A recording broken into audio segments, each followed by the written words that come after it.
Study 102. Ferrari Luce meaning, deconstructing its design and the hollowed Prancing Horse, from the Objects of Affection collection.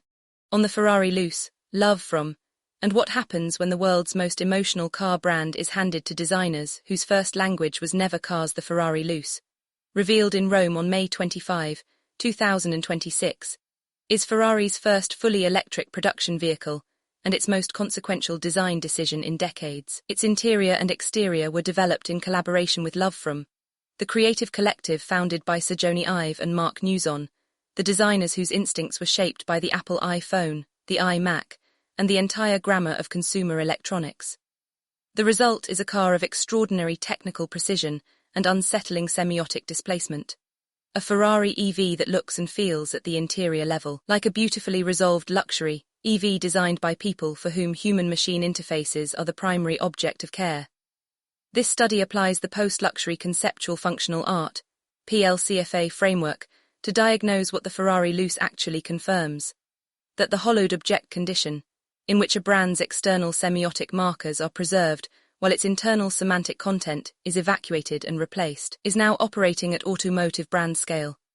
The active PLCFA lexicon for this study includes the hollowed object, semantic burden, aura transaction, labor density, material singularity, structural captivity, and the sovereign object. The name as renunciation. Ferrari named its first electric car Luce, Italian for light, for clarity, for illumination. The choice was deliberate and philosophically loaded. Light is weightless. Light does not resist. Light does not carry the dense accumulation of combustion, of mechanical violence of a V12 at red line. In naming this car Luce, Ferrari made a declaration that the automotive press has treated as aesthetic, and the PLCFA framework reads as ontological. The company is announcing a renunciation of weight. Not of mass, of significance. Every prior Ferrari carried the accumulated weight of what Ferrari means: racing provenance, mechanical passion, the specific confrontation between human desire for velocity and the engineering required to achieve it. The Prancing Horse is not a symbol, it is a condensation. It contains Enzo's pronouncements, Schumacher's championships, the specific smell of a warm V8 in an enclosed space, the sound, always the sound, of an engine that communicates directly with the body. Material singularity in the PLCFA framework means that a material's identity cannot be separated from its history of use. The materials of the historical Ferrari, aluminum, leather, carbon, rubber, carry that history. They remember what they have been part of. Luce means light, it also means weightless. Ferrari has named its most consequential car after the quality it cannot afford to lose. The Luce's materials, Corning Gorilla Glass, anodized aluminum processed into hexagonal microstructures, consumer electronics grade finishes, do not carry that history. They carry a different history. The history of devices designed for replacement cycles of 18 to 36 months, of products whose defining quality is frictionless interaction rather than encounter. To name the car after light and build it with the materials of clarity is to make a coherent aesthetic argument. It is also to begin the process of semantic evacuation that the PLCFA framework identifies as the defining condition of the hollowed object. What LoveFrom actually is: the automotive press has covered the Joni Ive Ferrari collaboration almost entirely through the lens of celebrity designer gossip. Apple's chief design officer goes to Maranello. Tensions arise, something exciting happens. This framing obscures the structural question. The relevant fact about LoveFrom is not who its founders are, it is what kind of practice it is. LoveFrom, as instantiated in the Luce, is an industrial design practice operating under product system logic. Its foundational grammar, the grammar Ive refined over 2 decades at Apple and Mark Newson developed across furniture, aviation interiors, and consumer goods, is reduction, universality, and frictionless interaction. These are the values of a practice whose deepest instinct is to ask, what is the simplest, most coherent, most universally readable form this object can take? That question has produced some of the most consequential product design of the last 40 years. It is not, however, the question that produced the Ferrari. Ferrari's design history, from the Dino to the Testarossa to the F40 to the Enzo, was produced by designers who began from a different question. What form does this force want to take?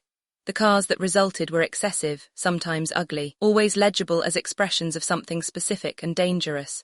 They carried what the PLCFA framework identifies as labor density, not merely technical precision, but craft in service of a legible and irreducible intent. The Luce's craft is indisputable. Its intent is universal. This is not the same thing. The Ferrari has always been designed by people for whom speed was a first language. The Luce is designed by people for whom interface is. The gap between those two positions is the entire argument. Ferrari's CEO Benedict Hartmann has defended the LoveFrom collaboration as necessary to achieve genuine innovation in the EV space, to avoid simply reproducing legacy automotive language in an electric chassis. This is a coherent institutional argument. It is also an inadvertent acknowledgement that Ferrari's own design intelligence, under Flavio Manzoni's Centro style, was not considered sufficient for the task. The brand philosophy implications of that acknowledgement have not been adequately examined. The hollowing protocol, the hollowed object in the PLCFA framework, describes a condition in which an object retains all external markers of its identity, badge, name, provenance claim, price point, while its internal semantic content has been evacuated and replaced with foreign material. OAC has identified this condition most explicitly in its study of Art Basel's institutional drift, where the fare's name persists as a quality signal, while its actual curation has been subordinated to commercial imperatives. The hollowing is not visible from the outside. It is structural. The Ferrari Luce is the most visible expression of the hollowed object condition in automotive history. The Prancing Horse badge appears on the hood. The name Ferrari appears on the marketing materials. The Cavallino Rampante appears on the key, a Gorilla Glass key with an e-ink display and a yellow color transition that activates when you engage drive. The exterior carries 4 stoveplate-style taillights, a deliberate heritage reference. Institutional continuity is maintained at the level of symbols. At the level of semantic content, the internal design logic, the material argument, the answer to the question of what kind of encounter does this object invite, the content has been fundamentally replaced. What replaced it is not wrong, it is simply foreign. The Luce's interior logic, the self-contained driver binnacle, the structured control panel, the Gorilla Glass surfaces, the optimization logic that produced physical buttons clicking like a rifle bolt, because tactile feedback was determined to be the correct resolution to the touchscreen problem, is a coherent system. It is coherent within a product system grammar that Ferrari has never before used.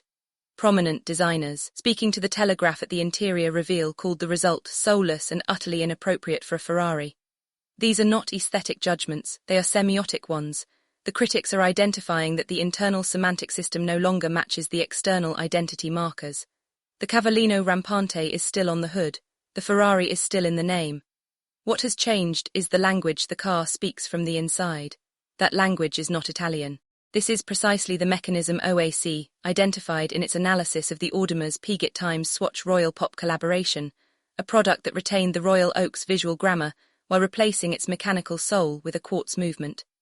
The external semiotic system was preserved. The internal value proposition was evacuated. The Luce operates at a different order of magnitude. It is not a licensed artifact but the primary vehicle of a brand's transition, but the structural logic is identical. The semantic burden problem: no brand in the history of manufactured objects carries more accumulated semantic burden per unit than Ferrari. The PLCFA framework defines semantic burden as the accumulated meaning weight that an object is required to carry by virtue of its history, provenance, and the expectations it has generated. Semantic burden can be a source of extraordinary value. It is why a Ferrari commands a price premium that has nothing to do with the marginal cost of its engineering. It is also a structural constraint. The object cannot simply decide to mean something different. Ferrari has attempted with the Luce to reset its semantic burden rather than carry it. The strategy is visible in the naming. Luce introduces a new naming logic for the electric era, severing continuity with the geography-based naming of the Purasang, the Amalfi, the Roma. In the design collaboration, LoveFrom's aesthetic vocabulary has no prior relationship with Ferrari's accumulated meaning. And in the marketing, the Luce is positioned as a new segment, a Ferrari utility vehicle, as the Purasang was a Ferrari FUV rather than an SUV. The reset strategy is coherent. Whether semantic burden can be reset rather than carried is the structural question. OAC's analysis of the Banksy unmasking, specifically in the named Ghost and the forensic ledger, established that semantic burden is not a property of the name alone. It is a property of the entire semiotic system surrounding the object.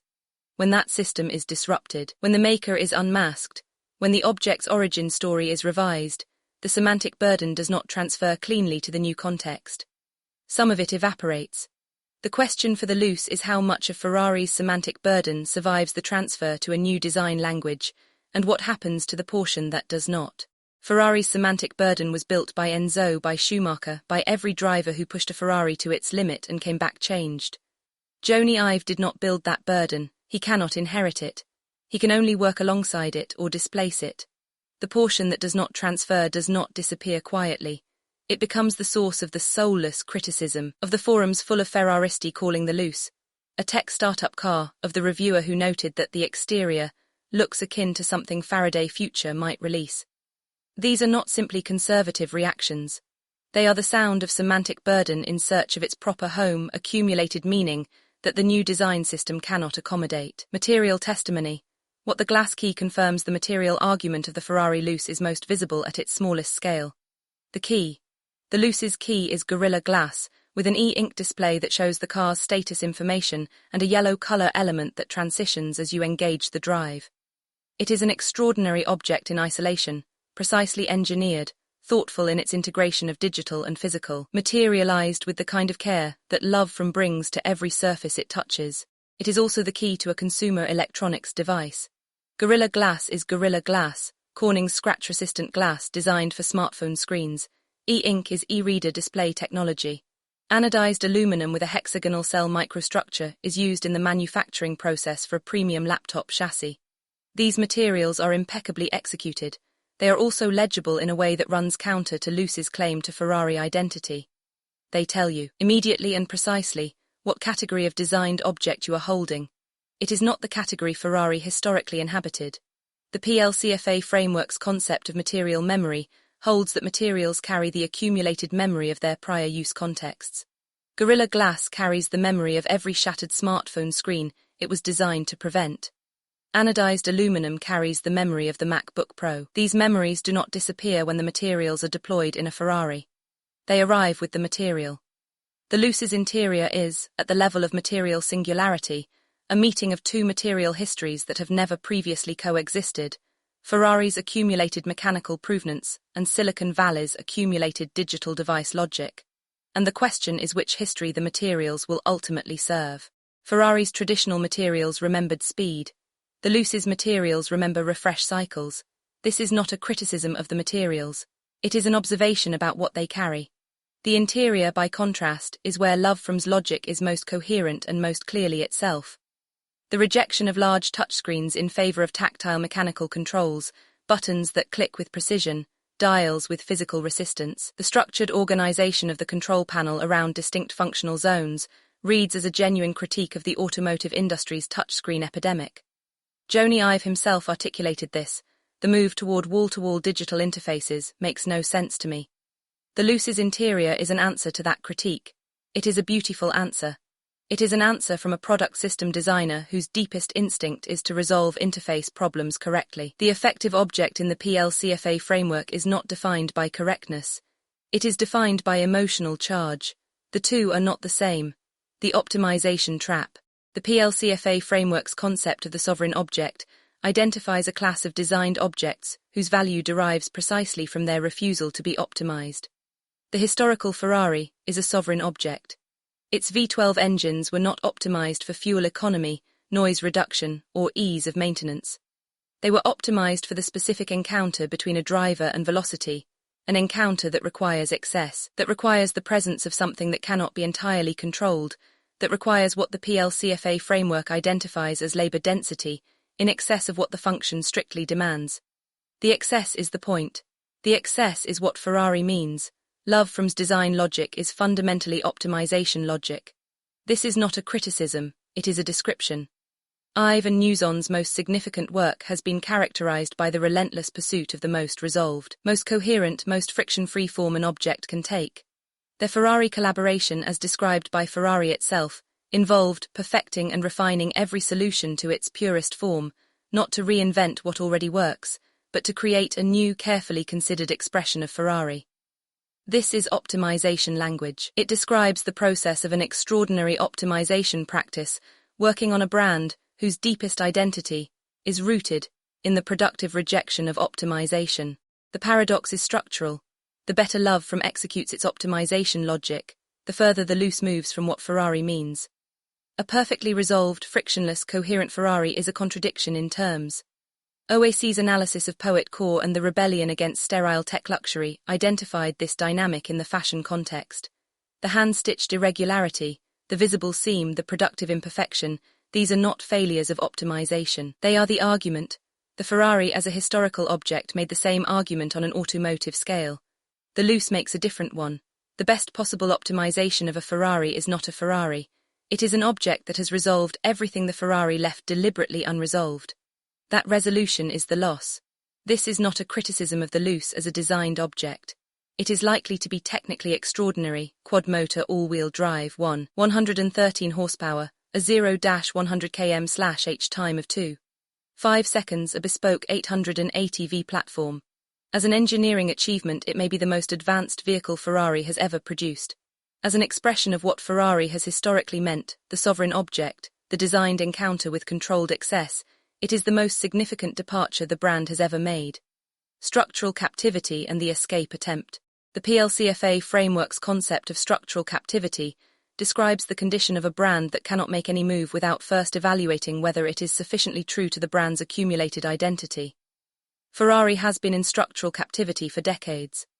Every departure from the founding ethos, the introduction of the Purasang SUV, the plug-in hybrid powertrains, the move to V6 engines in the 296, has produced the same debate. Is this a Ferrari? Can Ferrari make this and remain Ferrari? The Luce represents Ferrari's most ambitious attempt to break out of this captivity by reframing the terms of evaluation entirely. Rather than asking, is this a Ferrari? And defending the answer, Ferrari has brought in a collaborator so prestigious and so visibly exterior to the automotive world that the question itself is reoriented. The collaboration with LoveFrom is not just a design decision. It is a brand philosophy statement. Ferrari is declaring that it answers to a different evaluative framework than the one its history has established. It is an escape attempt. OAC's analysis of luxury's bifurcation identified this pattern across the industry. Heritage brands attempting to shed the constraints of their own mythology by adopting the vocabulary of contemporary prestige. The PLCFA framework predicts that such escapes rarely succeed in the terms in which they are attempted. Structural captivity is not a marketing problem. It is a semiotic one.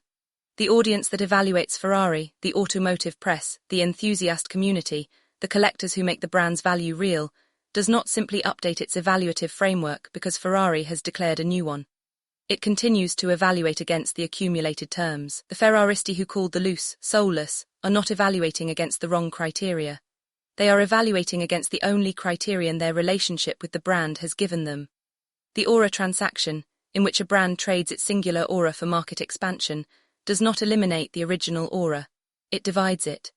OAC's study of the aura transaction mechanism in the Louis Vuitton context demonstrated that the brand entity survives such transactions, but the original aura does not.